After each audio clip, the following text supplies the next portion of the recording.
नमस्कार दोस्तों, आज आप लोगों के बीच संतुलित आहार टॉपिक लेकर आया हूं। इसके पहले हम भोजन में क्या क्या आता है 2 वीडियो बना चुके हैं। जो नहीं देखें उसको देखें। और आज मैं आप लोगों से एक बात कहना चाहूँगा कि इस वीडियो को पूरा देखें। अगर नहीं समझ में आए तो फिर मेरा वीडियो को मत देखिएगा, ओपन भी नहीं कीजिएगा। समझ में नहीं आए तो ध्यान से सुनिएगा कि आज हम लोग पढ़ेंगे संतुलित आहार। एक एक करके हम चर्चा करते हैं। सबसे पहले बैलेंस्ड डाइट आहार के बारे में कि आहार क्या है। तो हम पूरे दिन में जो कुछ भी खाते हैं, पूरे दिन भर में जो कुछ भी खाते हैं सब क्या कहलाते हैं? आहार कहलाते हैं।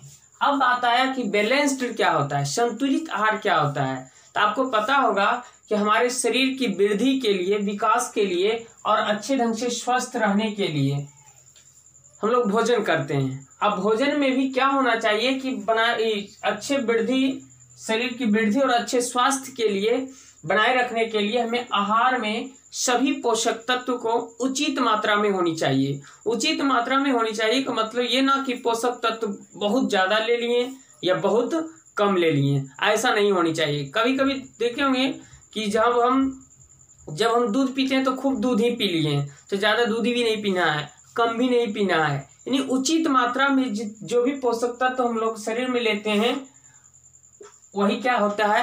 संतुलित आहार होता है।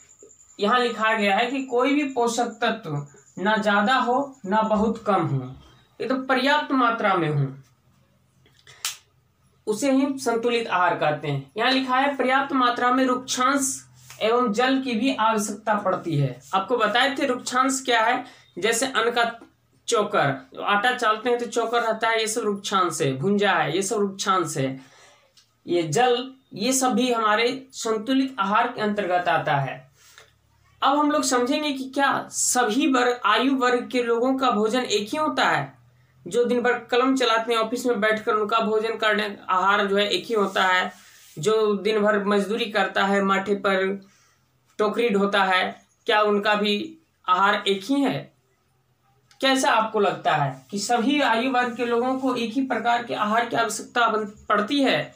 जी नहीं। आप लोग देखे होंगे कि जो शहर के लोग हैं, जो ड्यूटी जाते हैं, सिर्फ शारीरिक कार्य उतना नहीं करते हैं, मानसिक कार्य करते हैं। शारीरिक कार्य कम करने के कारण कि ये जो हैं देखते होंगे कि चाय और पाव रोटी, बिस्किट इसी पर काम चला देते हैं और लंच में भोजन करते हैं। लेकिन ये कंडीशन यदि हमारे जो शारीरिक रूप से जो मजदूर वर्ग के लोग हैं वो अगर करेंगे तो कोई भी कार्य कर नहीं पाएंगे अच्छे ढंग से। तो उनके लिए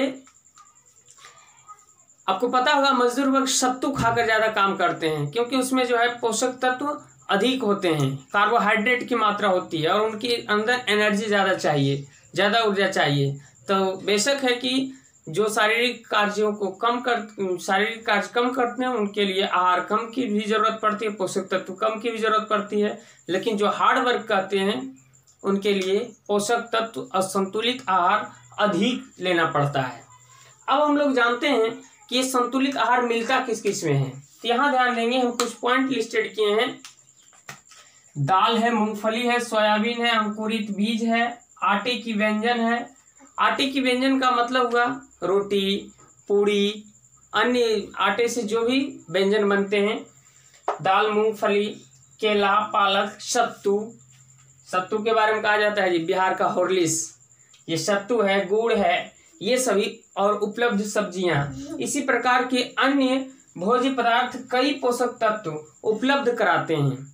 आपको बताइए, ये दाल अधिकांश व्यक्ति को मिल ही जाता है, सत्तू तो ये यूनिक है। तो ये सब से ही हमें पोषक तत्व की प्राप्ति होती है। ये गुड़ से भी हो सकता है, आप रोटी, दाल खा रहे हैं उससे भी पोषक तत्व मिल रहा है। तो इसलिए कहा जाता है कि कोई भी व्यक्ति को कम खर्च पर भी संतुलित आहार मिल सकता है। आपको बता दें कि हमारे परंपरा से ही चलते आ रहा है कि कोई भी सुनते होंगे क्या क्या खाएं, तो दाल भात सब्जी। तो देखते हैं कि दाल भात सब्जी में हमारे अनेक पोषक तत्व मिल जाते हैं, है ना। जैसे कि दाल खाएं, प्रोटीन मिल गया, भात खाएं, कार्बोहाइड्रेट मिल गया, सब्जी खाएं, उसमें कई प्रकार के विटामिन हो गए हैं, वसा हो गए, तेल डालते हैं वसा हो गया, तो ये एक संतुलित आहार का उदाहरण है। नेक्स्ट देखते हैं कि ये सब तो हमारे पास मिल गया, दाल, मूंगफली, सोयाबीन, अंकुरित बीज, आटे की व्यंजन आदि आदि चीज, भोज्य पदार्थ तो मिल गया, लेकिन अच्छी ढंग से उसे बना ही नहीं पाएंगे तो वो सब आपके लिए व्यर्थ हो जाएगी। यहाँ लिखा उचित प्रकार का भोजन करना ही पर्याप्त नहीं है, इसे उचित तरीके से पकाना भी चाहिए ताकि इसके पोषक तत्व नष्ट ना हो सके। आपको पता है कि भोजन जब हम लोग पकाते हैं तो भोजन पकाने के दौरान कई प्रकार के पोषक तत्व नष्ट हो जाते हैं, कई प्रकार के पोषक तत्व नष्ट हो जाते हैं, लेकिन फिर भी पकाते हैं क्योंकि खाने का स्वाद जो है अधिक टेस्टी होता है भोजन पकाने के बाद। चाइनीज लोग देखते होंगे कि कच्चे जो है मांस को चिबा जाता था, फिर कोरोना उत्पन्न वहाँ से हो गया था। तो और हम जानते हैं कि जो कोई भी खाद्य पदार्थ को जब पकाया जाता है तो उसमें किसी प्रकार की वायरस कीटाणु होगा तो वह नष्ट हो जाता है और वह भोजन स्वस्थ होते हैं और स्वादिष्ट भी होता है। तो भोजन पकाने में कई प्रकार के पोषक तत्व क्या हो जाते हैं, नष्ट भी हो जाते हैं। और देखते होंगे कि आजकल फैशन जो है बढ़ते जा रहा है कि आलू भी अगर बना रहे हैं तो आलू के छिलके को पहले ही छील दिया जाता है और उसके बाद सब्जी बनाया जाता है, जो कि हमारे लिए कई प्रकार के विटामिन, कई प्रकार के पोषक तत्व नष्ट हो जाते हैं। यहाँ लिखा है छिलका उतारकर सब्जियों या फलों को नहीं धोना चाहिए क्योंकि इसमें इसके कई विटामिन और पोषक तत्व नष्ट हो जाते हैं। आपको कई दो चार उदाहरण हम देते हैं यहाँ, जैसे आलू है, आलू के छिलके देखते होंगे, परंपरागत सब्जी है ये। आलू पहले भी लोग आलू को छिलके समेत सब्जियां बनाई जाती थी, अभी भी कई जगह बनाए जाते हैं। तो होता था क्या कि खाते वक्त हम छिलका को साइड करते थे, लेकिन आजकल क्या करने लगा कि आलू को पहले ही छील दिया जाता है, उसके बाद बनाया जाता है। आपको बता दें कि आलू को कोई भी सब्जी हो या फल हो, उनके छिलके को उतार कर फेंकने के कारण फेंक देने से, अपशिष्ट पदार्थ समझ के फेंक देने से कई प्रकार के विटामिन और पोषक तत्व की नष्ट हो जाती है। जैसे कि आलू के छिलके हैं, पता है आलू के छिलके में कैल्शियम होते हैं, विटामिन बी कॉम्प्लेक्स होता है। आपको बताए थे विटामिन बी कॉम्प्लेक्स कई विटामिनों का समूह होता है, विटामिन कैल्शियम होती है। आपको बता दें कि विटामिन ए भी उसमें पाया जाता है आलू के छिलके में, और आप आलू के छिलके को गायब कर देते हैं। केले के छिलके को हम लोग अपशिष्ट समझकर फेंक देते हैं। केले के छिलके अगर आप सेवन करते हैं तो मोतियाबिंद की जिसे बीमारी है उसे दूर करने की कोशिश करने में सहायता करता है। विटामिन ए होता है। इसके अलावा आप बैगन को देखें, बैगन के छिलकों को भी कई लोग क्या करते हैं, उसे साइड कर देते हैं। बैगन के छिलके में भी कई प्रकार के पोषक तत्व और विटामिन होते हैं। हाँ, लेकिन होना ये चाहिए कि छिलके अगर उतारना भी हो तो आप ये छिलके उतारने से पहले उसे साफ से धो लें। काटना हो, सब्जी काटना हो तो सब्जी काट कर धोने से कई प्रकार के विटामिन और पोषक तत्व गायब हो जाते हैं, नष्ट हो जाते हैं। अगर धोना हो तो पहले ही सब्जी, आलू, कोई भी खाद्य पदार्थ हो तो पहले ही उसे क्या करना चाहिए, धोना चाहिए, उसके बाद फिर काटना चाहिए, फिर बनाना चाहिए।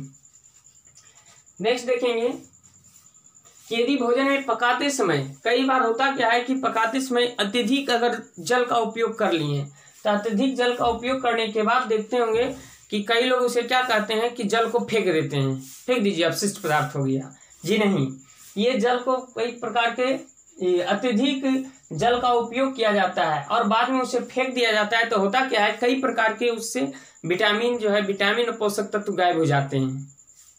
जैसे कई बार देखते होंगे दाल बना रहे हैं तो दाल में ज़्यादा पानी चल गया तो कहता है पानी ज़्यादा हो गया, फेंक दीजिए, गाढ़ नहीं है, पतला है। तो इससे क्या होता है, कई प्रकार के विटामिन और पोषक तत्व नष्ट हो जाते हैं और वो भोजन आपको स्वादिष्ट भी नहीं लगता है। तो ऐसा भी नहीं करनी चाहिए। कई लाभदायक प्रोटीन और खनिज लवणों की हानि हो जाती है, जैसा कि हम बता चुके हैं।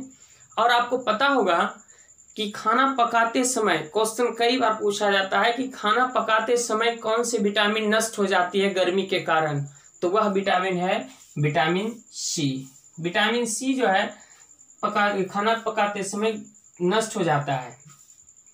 आपको बता दें, ये जो छिलके के बारे में कहा गया था, सेब के जो छिलके हैं, कई लोग क्या करते हैं स्टैंडर्ड आदमी कि सेब के छिलके को भी हटा देता है, उसमें भी कई प्रकार के पोषक तत्व पाए जाते हैं। सेब के बारे में एक इंग्लिश में एक कहावत है कि Apple a day keep the doctor away. Apple a day keeps the doctor away, मतलब कि एक दिन डॉक्टर को आने से दूर रख सकता है सेब। अगर सेब का आप सेवन करते हैं, कोई बीमारी है और सेब का आप लगातार सेवन करते हैं, तो डॉक्टर को एक दिन दूर रख सकता है आपको स्वच्छ रखने में। तो ये सब सेब, क्योंकि सेब में कई प्रकार के खनिज लवण और कैल्शियम की मात्रा होती है। तो ये आपके सामने कुछ संतुलित आहार के बारे में जाने हैं। नेक्स्ट टॉपिक हम लोग चर्चा करेंगे कुपोषण के बारे में, और इसके अंतर्गत हम लोग जानेंगे कि संतुलित आहार नहीं मिलता है तो कौन कौन से बच्चे बीमारियां हो जाती है और कहां कहां परेशानियां होती है। तो बताएंगे कमेंट करके कि आपको ये वीडियो कैसा लगा, और फिर मिलते हैं हम लोग नेक्स्ट वीडियो कुपोषण के साथ। धन्यवाद।